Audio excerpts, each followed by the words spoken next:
Muling naging sentro ng usapan sa social media sina Kim Chiu at Vice Ganda matapos mag-viral ang isang eksena sa noontime show Night Showtime.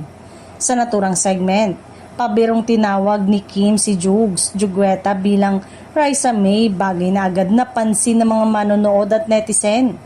Dahil dito, marami ang nag-ugnay sa biro sa Itbulaga host na si Raisa May Dizon.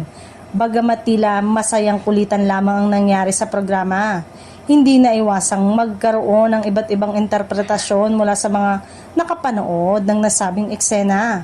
Mas lalo pang napag-usapan ang pangyayari ng magbitiw si Vice Ganda ng komento na Lotus Feet, umano ang itsura ni Jugs. Agad itong naging laman ng mga online discussion kung saan may ilang netizen na nagsasabing hindi maganda ang dating ng naturang biro.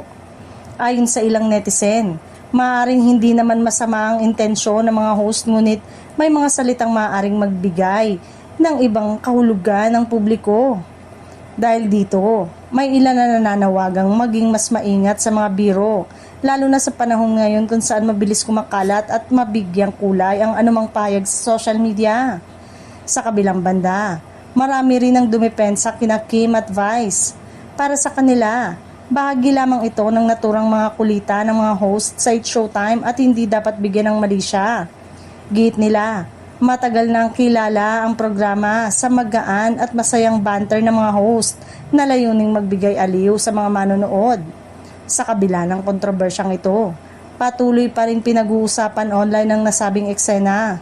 Hati ang opinyon ng publiko kung simpleng biro lamang ba ito o may mga linyang hindi na dapat binibitawan sa telebisyon.